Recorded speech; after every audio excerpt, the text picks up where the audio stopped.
क्षमता और प्रतिभा किसी की मोहताज नहीं होती। इस 7 फुट चौड़ी गली से निकलकर एक लड़के ने अपना नाम अंतर्राष्ट्रीय राष्ट्रीय स्तर पर रोशन किया। झांसी के इस क्षेत्र में ये शहर क्षेत्र पड़ता है, लक्ष्मणगंज एरिया है, जहां पर आदित्य राजे कुदरिया ने गुजरात में हुए 36वें नेशनल गेम्स में मलखम्ब में एक अच्छा प्रदर्शन करते हुए अपने आप को साबित किया। इस वक्त इनके घर में एक जश्न का माहौल है। ये रात को ही झांसी लौटे, उसके बाद से इनके गुरुजी, पूरे मोहल्ले वाले, सारे लोग, मिलने वाले सारे लोग, सुबह से ताज़ा लगा हुआ है मिलने वालों का। और ये सारे लोग वो लोग हैं जो काफ़ी खुश हैं इस बात को देखते हुए, सोचते हुए कि उनके घर के बच्चे ने ये नाम रोशन किया है। सबसे पहले उनके गुरुजी, कितनी उम्मीद थी आपको बच्चे को कैसे तैयार किया था? उम्मीद तो मुझे गोल्ड की थी, क्योंकि इस बार हम लोग को बाहर अमृतसर जाना पड़ा मीटा के लिए। उसकी ऐड बननी थी फेसबुक की, उसमें टाइम थोड़ा खर्च हुआ। फिर बारिश ने हमें 10 दिन परेशान कर दिया। एक्चुअली में हम लोगों के पास इंडोर नहीं है कुछ सिखाने के लिए, तो बारिश के चक्कर में गेम थोड़ा प्रैक्टिस कम हो पाई। और फिर 10 दिन मेरी तबीयत ख़राब रही। हाँ, तो थोड़ी प्रैक्टिस कम हो पाई, नहीं तो गोल्ड की उम्मीद थी हमें अपने बच्चों से। क्योंकि हम एक आदित्य राजे कोदरिया हैं, इन्होंने ब्रॉन्ज मेडल लिया है, और एक लड़की है हमारी राधा राजपूत, उसने भी ब्रॉन्ज मेडल लिया है। तो हम इनसे खुश हैं, लेकिन हाँ, कमी थोड़ी हमारी रह गई है। गुस्सा आ रहा है? हाँ, नहीं गुस्सा क्यों नहीं आएगा, लेकिन गोल्ड की उम्मीद से हम थोड़ा, गुरुजी को उम्मीद थी गोल्ड की, गोल्ड कन्वर्ट हो गया कांस्य में। इस बात का इनको मलाल है, लेकिन खुशी इस बात की है कि बच्चे ने अपनी पूरी ताकत से, पूरी क्षमता से प्रदर्शन किया।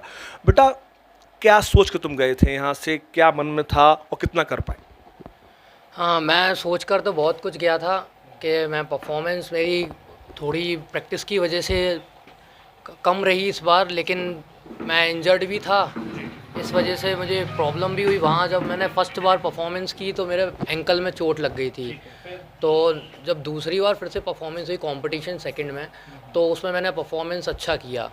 फिर परफॉर्मेंस कंपटीशन थर्ड में भी हुआ था, थर्ड कंपटीशन भी हुआ था। तो पैर की इंजरी बढ़ चुकी थी अब तक, फिर परफॉर्मेंस थोड़ा डाउन हो गया। तो उस वजह से परफॉर्मेंस में बहुत कमी हो गई मेरी। इस वजह से मैं थर्ड मेडल पड़ा है। नहीं, एक्चुअली क्या है, स्टार्टिंग में अच्छा रहा, फिर नेक्स्ट डे थोड़ा दिक्कत हुई, लेकिन फिर आपने कमबैक किया। एक टाइम ऐसा आया था जब आपका हौसला टूट रहा था, क्या वक्त था वो? उस वक्त तो ऐसा लग रहा था कि जैसे अब मैं सब कुछ, मेरा कोई मेडल वगैरह नहीं आएगा, लेकिन जितना भी सब कुछ रहा मैंने लास्ट समझ के, मरता क्या नहीं करता वही करके मैंने अपना अच्छे से परफॉर्मेंस दिया। बस मैं यही बोलूँगा। और इस सब, अगर मेरे सर लोग नहीं होते, मेरे अभी एक सर हैं नहीं, अनिल पटेल सर, उन्हें कोई ज़रूरी काम था, वो भी मुझे हमेशा सपोर्ट करते हैं, मेरा मार्गदर्शन करते हैं। ऐसे ही रवि भाई साहब हमेशा हम लोगों का सपोर्ट करते हैं। हम लोग कभी भी कहीं भी जाते हैं किसी भी चीज़ में तो सब लोगों का फुल सपोर्ट होता है। उन्होंने सपोर्ट किया है, मेरी खास करके सबसे बड़ी दीदी। हाँ, उन्होंने मेरा सबसे ज़्यादा सपोर्ट किया है हर चीज़ को लेके। अगर घर में, कॉलेज में भी, अगर पापा मेरा जैसे फ़ीस वगैरह का कुछ होता था कि नहीं है, तो दीदी कहीं ना कहीं से पापा से बोल के मेरे कॉलेज में एडमिशन करा दी।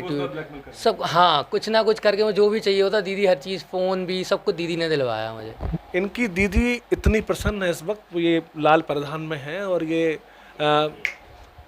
इस वक्त ये मोबाइल पे व्यस्त हैं, लेकिन इन्होंने बहुत मशक्क़त की, बहुत प्रयास किया। आज इस पोजीशन पर इनका बच्चा आ पाया है और पूरा मोहल्ला काफ़ी खुश है और सभी ये प्रयास कर रहे हैं कि आने वाले टाइम में ये और अच्छा कर पाए। संजीव भाई, आप इनके पड़ोसी हैं, क्या लग रहा है इस वक्त? बहुत प्रसन्नता हो रही है कि हमारे आदित्य भाई ने हमारे मोहल्ले का, समाज का, पूरी झांसी का नाम गौरवान्वित किया है। और पूरे मोहल्ले वासियों की तरफ से हमें आदित्य भाई को बहुत सारी शुभकामनाएं। और पूरे मोहल्ला बहुत प्रसन्न है इस समय कि पूरे मोहल्ले का इन्होंने नाम रोशन कर दिया है। अच्छा, जब बच्चा बिगड़ जाए तब नहीं सोचते आप लोग ऐसा कि बच्चा बिगड़ गया, इसलिए बच्चा क्यों बिगड़ गया? अब जैसे अच्छा हो गया तो पड़ोसी, और बच्चा बिगड़ जाता है तो कुछ नहीं। आंटी, कैसे किया था बच्चे ने, कैसे, क्या उम्मीद थी बच्चे से? बच्चे से हमें बहुत सारी उम्मीद थी। 7 ईयर्स का था तभी से जो मलखम्ब में सर लोग व्यायामशाला से ले जाते थे, हम बल्कि घबराते थे। गोवा गया हुआ था जिस 7 ईयर्स में, तो कहे जी बहुत छोटा है, तो बोले आप चिंता नहीं करो। उसको गोद में ले लेके उन्होंने मलखम्ब इसको करना सिखाया।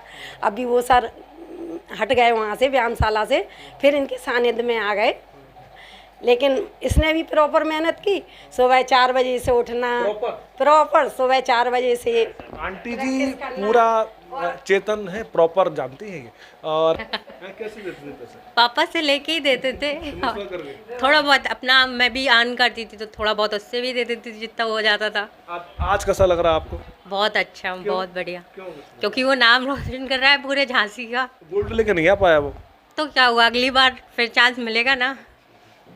गोल्ड लेके नहीं आ पाया, कांस लेके आया, लेकिन उसके पैर में थोड़ी सी चोट हो गई थी, इंजरी हो गई थी, लेकिन अब वो इंजरी जैसे जैसे ठीक हो पाएगी। यहाँ के पार्षद मौजूद हैं। प्रदीप जी, कैसा लग रहा है आपको इस वक्त?